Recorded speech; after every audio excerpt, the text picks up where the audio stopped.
I guess you're here because maybe at some point during the development, your app wasn't smooth enough. And hopefully you verified the same behavior with release mode on a real device with R8 enabled and with custom baseline generated profiles. If not, please start there, because you might not even have a performance problem at all. Let's see what effect these flags might have on your app. So on time to fully drawn in Android, the default settings, that is custom, library baseline profiles, that comes from Compose or AndroidX libraries, we have 500 milliseconds. Just by enabling R8, we get better results. And if we enable R8 with the all optimizations, we get even better results. So we have 11% improvements just by enabling that. But it can't beat baseline profiles. If you generate custom baseline profiles, you're going to get better, even with R8 off. And as you can assume, R8 on, and with all optimizations, this is the best possible settings. It can be even 27% difference. So if you do all these things and you still have you see performance problems, you might have a temptation to go all directions at once and start chasing stability here, fix recompositions there, tweaking layout, do things. Fight these temptations though. Because if you start changing everything all at once, you don't know if you're making progress or you're just creating more noise. Ideally, if you can, try to first measure to get some initial understanding of the performance, debug if you don't know what's wrong, and then improve. So let's see how to measure and get the initial understanding. And to do so, I would recommend to use Jetpack Macro Benchmark. It allows you to measure performance without knowing any internal state of the app. It uses UI Automator, which is a UI testing library that mimics user behavior and interacts with the visible elements on screen. It is currently the recommended way to get the same performance as your users would see in the app. If you'd run Studio Profiler, it wouldn't currently use the baseline profile. So macro benchmarks do that. Alternatively, you would need to do it manually from a terminal, which is error-prone. And although you might think, okay, benchmarks, this is good to have on CI and catch regressions and everything, that's true, but it doesn't have to be. Having benchmarks locally is perfectly fine. You can run it locally from time to time to actually improve performance and understand it. So what can you measure? There are two main metrics that are usually used either or, and that is startup timing metric to understand how your app loads, and frame timing metric to see how long it takes to produce frames and catch jank. But these are not the only metrics. You can combine multiple metrics together, like trace section metric, that allows to measure, well, almost any code in your app. If, for example, your app crashes with out-of-memory exceptions, you might be interested in memory usage metric to see how much memory your app takes. Or even in some cases, if you care about power as well, you might use power metric to measure that as well. I'm not going to dive into how to set up that. For that, you can check our Med Skills videos or documentation, and I'm not going to go into how to read the results. For that, check the other video, More Performance Tips for Jetpack Compose. I'm going to do some recap, though. So this is a benchmark that you might have seen. I was supposed to ask a question. How many of you wrote a benchmark? Could you raise a hand? Ooh, some. We might change that. I hope we change that after the talk. So the benchmark might look something like this, simplified. So first, you need to set up package name to tell which app to actually work with, which app to interact with. It might be interesting for your QA engineers, or if you're a QA engineer, you can actually also write benchmarks against the app that comes from the Play Store. It doesn't have to be an app that comes from the development flow. So basically, any installed app on your device, you might write a benchmark for that. Metrics will get there. Iterations, that means how many times the benchmark will repeat its measurements, and during which it'll combine them at the end. setup block that runs in each iteration, but without measuring performance. So that's good for some setup, some initial things. And then measure block, during which you write interactions, and it will actually measure the performance. You optionally can also set up startup mode. So let's see which startup mode should you use. There's startup mode cold, which you most likely use for startup benchmarks. The process is killed between setup block and measure block. So it's good to initialize or sign in your user in the setup block, and then in the measure block, you start the app with as cold as possible performance. That means you'll get, if you fix it in the cold, it'll help all other cases. There's also startup mode warm. And because in the previous startup mode, the process is killed in between setup and measure block, this is the startup mode that you might use for frame timing benchmarks. That means for the ones you want to catch jank. And the process in this case is not killed between iterations. Only it will clear all the activities and only starts the one that you're interested in. And there's also startup mode hot. You might measure some per activity caching mechanisms with this. But you also can pass null, in which case macro benchmark doesn't do anything with the process, and it's in your hands to stop it, which you can use by using kill process method, for example. And then there's also optional compilation mode parameter. And so again, which compilation mode should you use? The default parameter, which is similar to partial, uses baseline profiles to pre-compile your app. And therefore, it's good to the initial understanding of how your app is doing. This is basically the performance that you would see your users would have. Alternatively, if you're actually in the middle of the flow of improving performance, you might use compilation mode full so that you can get rid of the variance and get rid of the jitting, which occurs in partial mode, if it's not precompiled with baseline profiles. So you get rid of the number of factors that contributes to performance variance.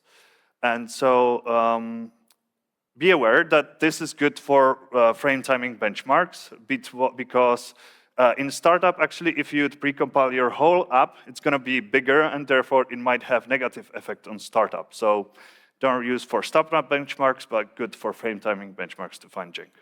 For completion, there's also compilation mode none.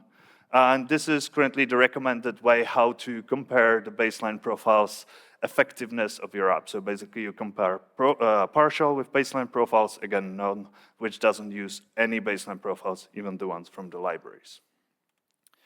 Let's measure startup benchmark with startup timing metric. In this case, if you used Android Studio module wizard that sets up the project with benchmarking, you would have a measure block and the benchmark, something like this. It starts your default activity and waits until the first frame of your app is loaded. Usually the app is not yet usable after the first frame. Usually that's either splash screen or some loading state. And so to improve it, you should call report fully drawn state. You can do that by calling activity.reportFullyDrawn. And so by calling it, you get an user perspective metric. You will know how long your users actually take for your users to load your app. But not only getting a metric, it actually improves startup as well. It basically marks all the code that was executed before this call as startup code, and as such, it can improve baseline profiles or even the localhost profiles that are collected on device, or even cloud profiles. And so therefore, you can minimize the class loading startup duration. So recommended. If you don't call it, it's going to be assumed anyway, 5 seconds after activity on create. So therefore, it might not be, all the code that's called during this 5 seconds might not even be considered a startup. So call it. But calling activity from compose, this is not very cool. So you can do what you can do is add activity compose dependency to your project, and then call report drawn composable from a composable that represents the fully loaded state. There are alternative APIs like report John when, which takes a Boolean lambda, and when that predicate is true, it will call report fully John, or even report John after, which accepts a suspending function, so you might even wait for stuff like animation. So there are several strategies how to report fully John. The first and the simplest one is just one report John call in your code. So you would wait until some data is loaded from backend, which is usually the case, or from database asynchronously, and once the feed or something is loaded, you call report John. But there might be multiple cases, like multiple asynchronous sections on a dashboard loading all at once. So you can just have multiple report John sections in the calls in your composables, and once all of them are called, once the last one actually is called, it will then bubble up and call the activity report fully drawn. Or even in some cases, if you're a social media app or images or something, you might even wait for all the images that are composed on screen, and once the last one is done, and if this is the case when you care that your the app state is fully loaded, then it will call report fully drawn. You also need to reflect this in your benchmarks as well. So in that case, because the benchmark would wait for the first frame, you call device wait until some state is visible on screen, and then the benchmark will wait for that state. For startup, you get two metrics. You get time to initial display and time to fully drawn, all with minimum, median, and maximum values. That was startup. Now about frame timing and measuring jank. From frame timing benchmarks, basically we could take everything that we had in the measure block, put it into the setup block, because we want to measure some scrolling somewhere in the screen. So we don't want to measure the first frame.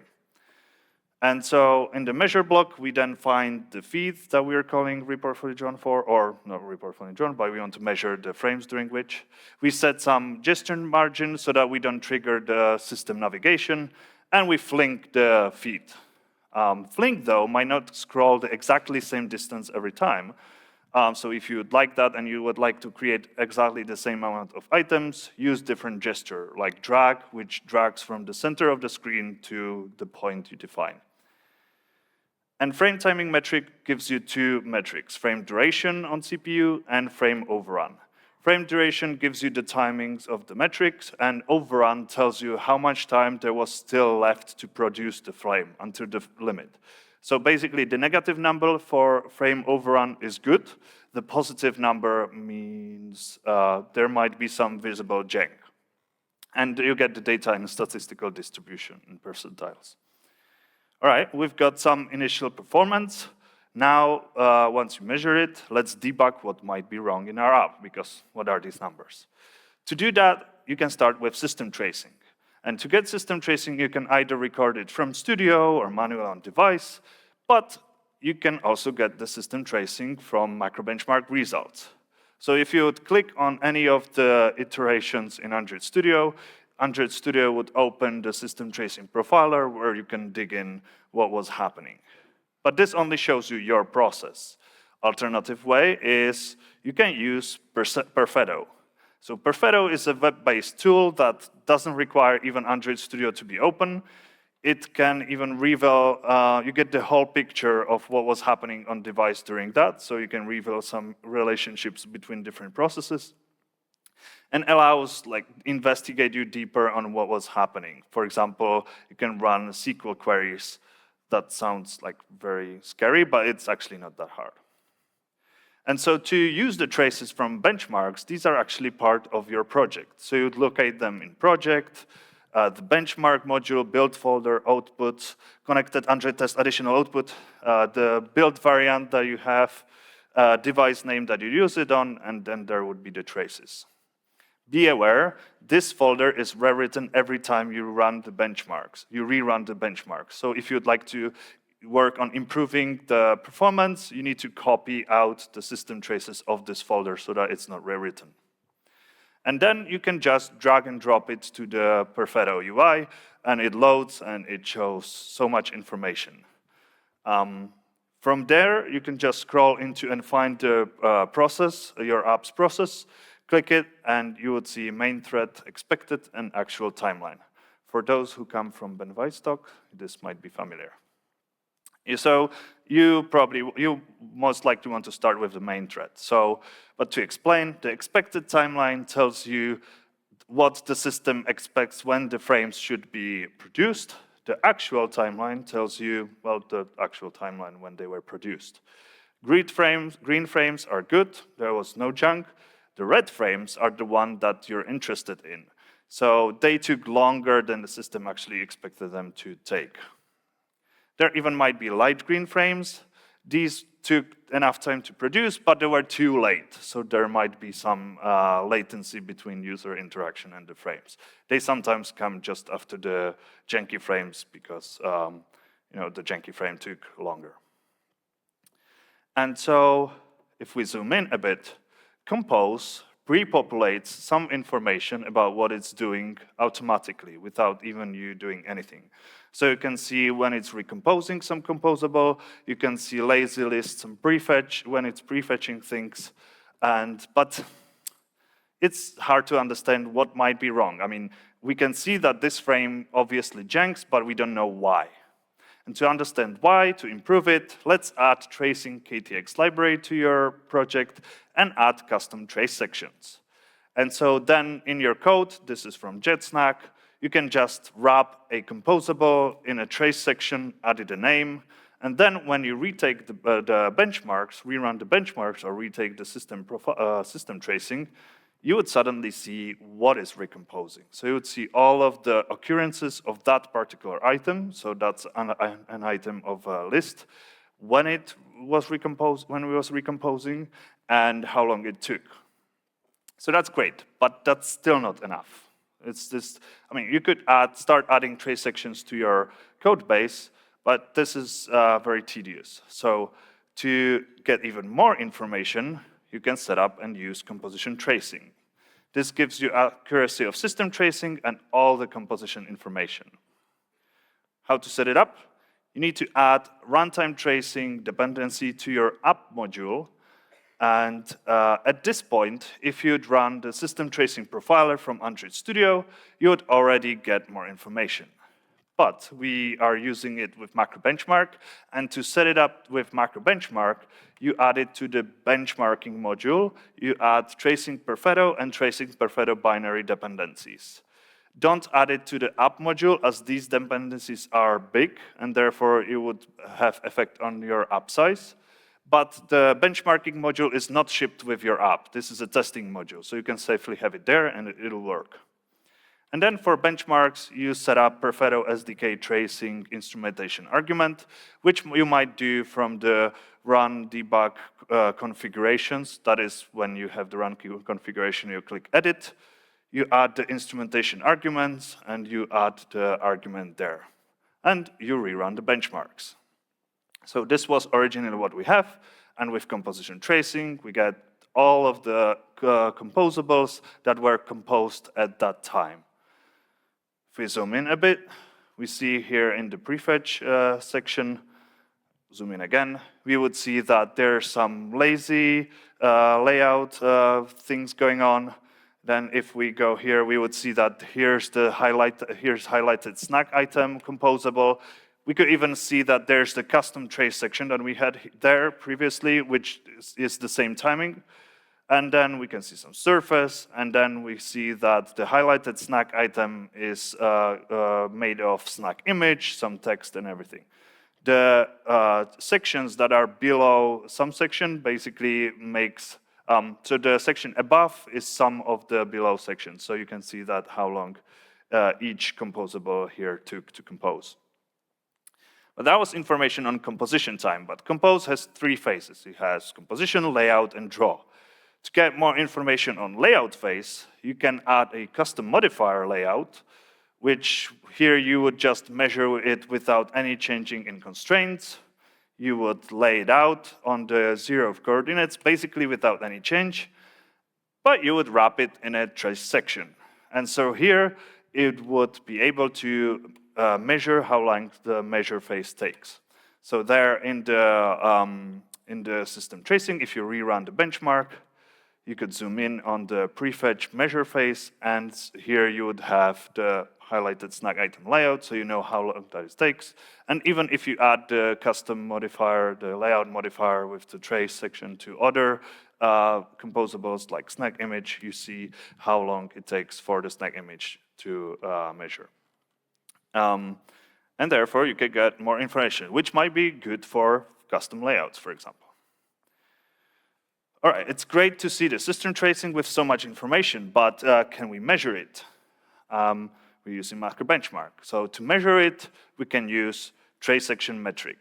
It gives you duration of any trace section during the system trace, and by using its name. There are two modes. There are mode first and mode sum.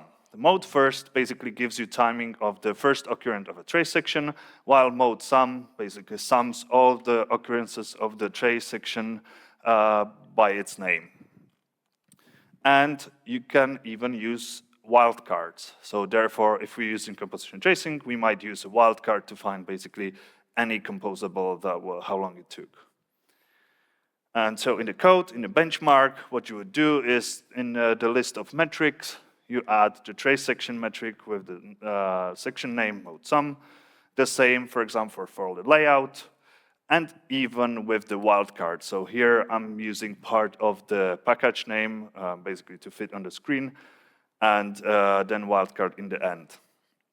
When we rerun the benchmark, we get results, and so here we have item duration, but one thing I didn't say, it also gives you count. It tells you how many times it occurred in the system trace.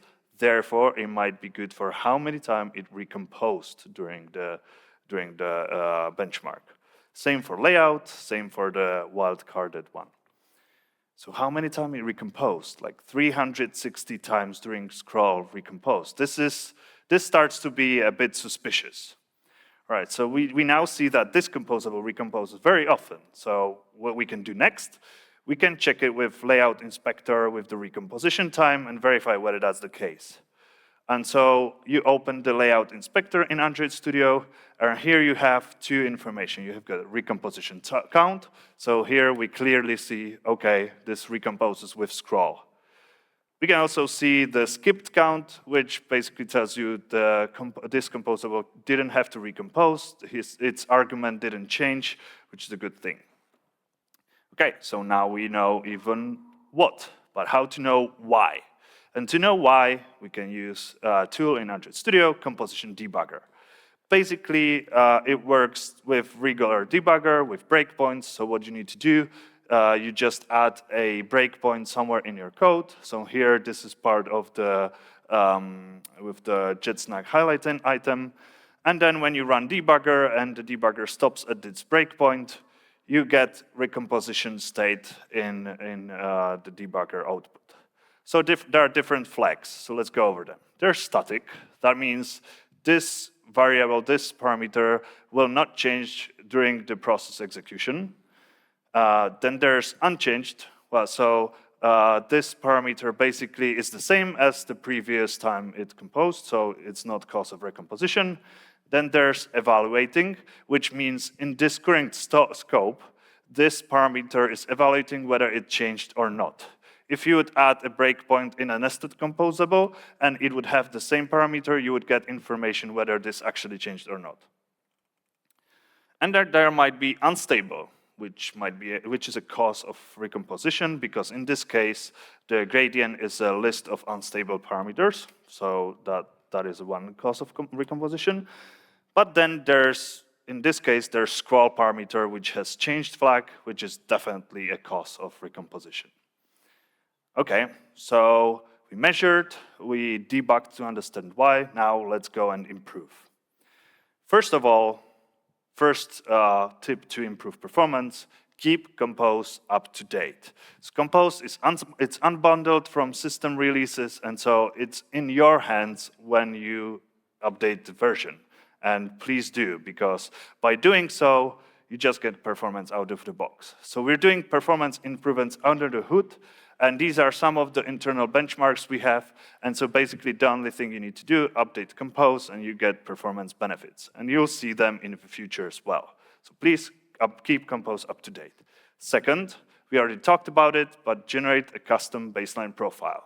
Let's actually debug the jitting in our code base. So to do that, we just add trace section metric with JIT compiling and wildcard to get all the jitting that was occurring in the app, and with mode sum. And so now in Android, if I run this with no baseline profiles, I have 500 milliseconds of jitting during startup. That means 500 milliseconds the code was running in interpreted mode, which is slower than pre-compilated mode.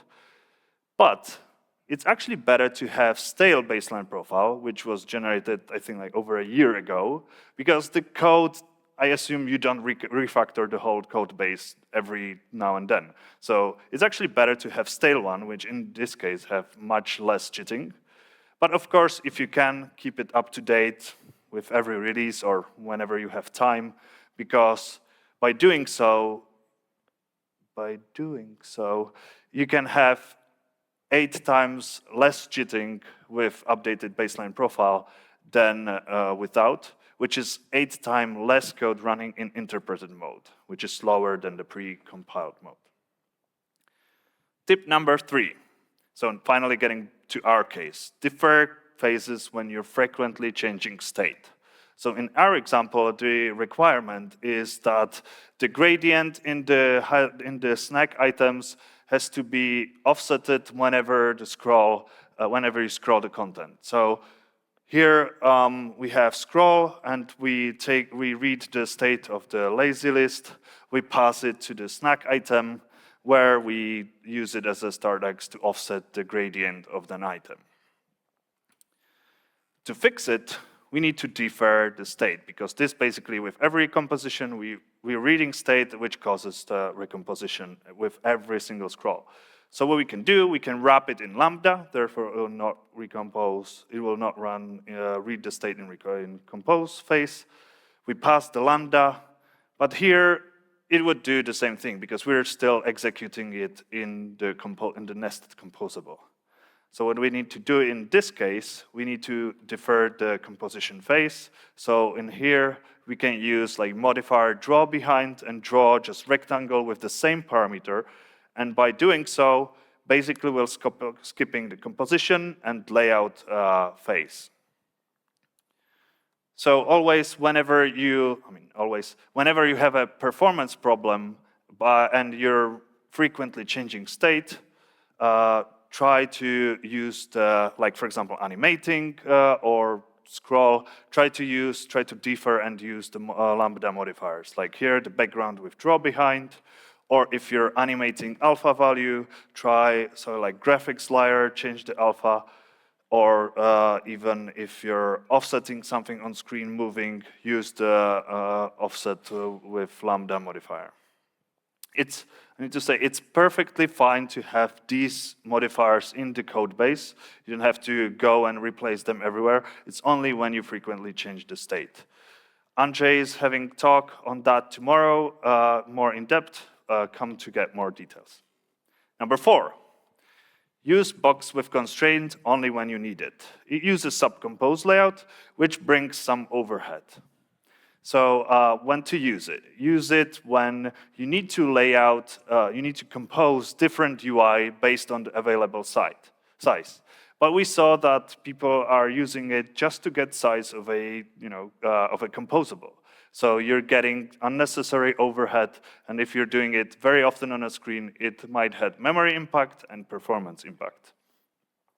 To get the size, you can use modifier.layout or onSize changed, onPlaced, onGlobally positioned, which gives you information on size. Be aware that if you're actually using one of these modifiers and you would set it to a state, and then you use that state to do some other composition, you might be lagging the UI by 1 frame. Because first, you don't have the state, you measure and you size the composable, you set it to a state, and so you're lagging by 1 frame. It's still better than box with constraint if you don't need to have different UI based on size.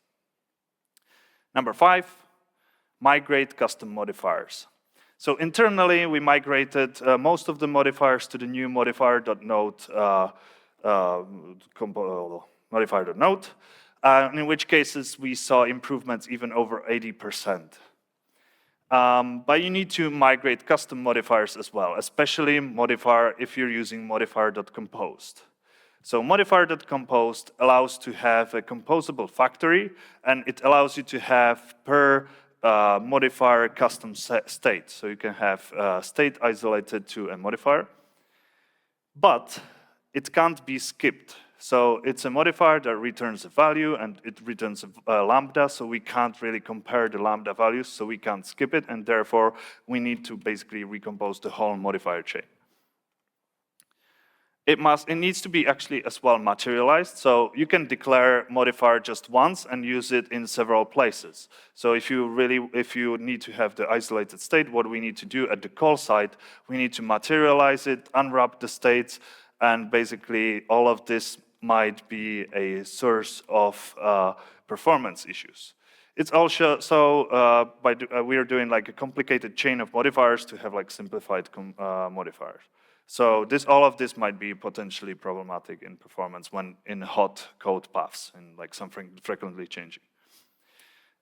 So modifier.node, first of all, it allows skipping any unchanged modifiers. By doing so, it prevents reallocating the unchanged modifiers, which is good for memory. It separates definition from behavior, so we are compiling only the definition and the behavior is the same, so we can incrementally update the behavior, but it requires custom migration. We'll have guidance soon on this, how to migrate it, but if you might check in your case if this is in a frequently changing path that you might need to consider migrating.